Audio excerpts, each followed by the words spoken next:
नमोस्तुनंताय सहस्त्रमूर्तये। हे अनंत, आपको प्रणाम है। हे अच्युत,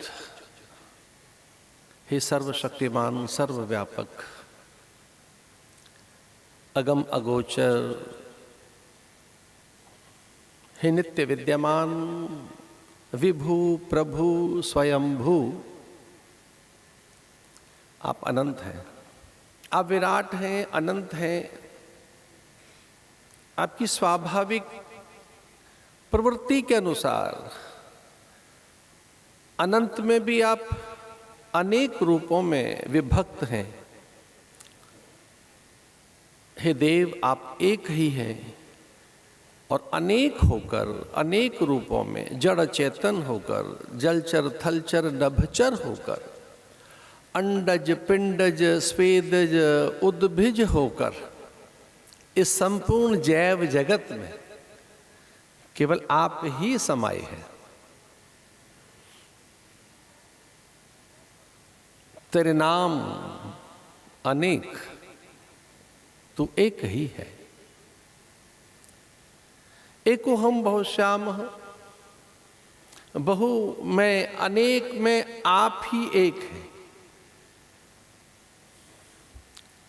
जो बहु वैविध्यता है, बहु विविधता है, अनेकता है।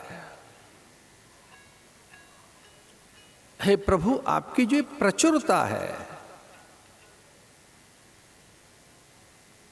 ये सब आपका ही प्रतिरूप है। इस एकत्व की अनुभूति के लिए, उस ब्रह्मत्व के भाव को अनुभूत करने के लिए, उसके करुणा कृपा और उसके अनुग्रह को भी अनुभूत करने के लिए मनुष्य के पास आध्यात्मिक साधन है। उन साधनों में जो बड़ा अनुपम, उदात्त, महनीय और कल्याणकारी साधन है, उस साधन का उल्लेख करते हुए शास्त्र कहते हैं, आत्मनम तु तत्विद्धि। कुछ जानने योग्य है, कुछ समझने योग्य है, कुछ खोजने योग्य है। अन्वेषण जिसका पहले करें, गवेषणा जिसकी पहले हो, जिसे पहले टटोल लिया जाए, कुरेद लिया जाए, विविध प्रयोगों के द्वारा जिसे अनुभूत कर लिया जाए, वह कुछ और नहीं, आत्म तत्व है। आत्मनम तु तत्विद्धि। क्योंकि ये तत्व नित्य है, शाश्वत है, ये मिटता नहीं है, इससे विकार नहीं है, इससे परिवर्तन नहीं है, ये घटता बढ़ता नहीं है, इसमें पूर्णता है, इसी में रस है। जो ब्रह्म रस है वो इसी में है। हाँ, ये सच है कि काम में भी रस तो है। ये जो काम है, ये काम का ही तो प्रसार है, काम का ही तो ये प्रतिरूप है। जगत कुछ नहीं है, काम का फल है। ये काम का फलादेश है। ये जो जगत है, ये काम की उत्पत्ति है। और चूंकि हम काम से ही हैं, कामना से हैं, कामना का फल है हम, तो हम काम रूप होकर हम काम में ही रस ढूंढने के अभ्यासी बने हुए हैं। काम माने जगत। केवल कुछ इंद्रियों के उद्वेलन का ही नाम काम नहीं है।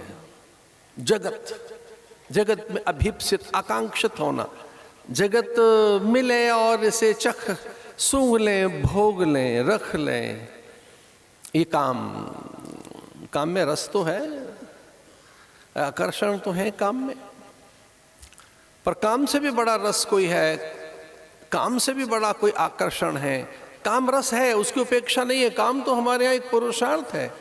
धर्म अर्थ काम मोक्ष में काम एक पुरुषार्थ है। पर काम से भी बड़ा कोई रस है तो रस है ब्रह्म रस, राम रस, कृष्ण रस, गुरु भक्ति का रस। एक रस अलग है, वो एक अलग आकर्षण है। वो जगत के आकर्षण मंद होंगे, म्लान होंगे, रीत जाते हैं, खो जाते हैं। भाई जगत कैसा है, फूल से देख सकते हैं कि अभी कली और उसमें कुसुमता, सुरभिता, सौकर्यता, सौरस्यता, उसमें एक सुंदर आकर्षण, दीप्ति, नवलता, उसमें मोहकता, खिलने के बाद वो कैसे खींचती है अपनी ओर कली। फिर भ्रमर है, मधुमक्खियां हैं, तितलियां हैं, पुजारी है, कवि हैं, मनीषी हैं, मन चले तोड़कर सूंघकर इधर उधर। एक कली ऐसे सबको अपनी ओर खींचती है फूल बनकर। है तो सही, जगत में तो आकर्षण है, पर उसे रहने दो, कली को वहीं डाल पर खिलने दो। फिर देखो कुछ देर के बाद और कुछ दिन के बाद कि फिर वो कहाँ गए आकर्षण।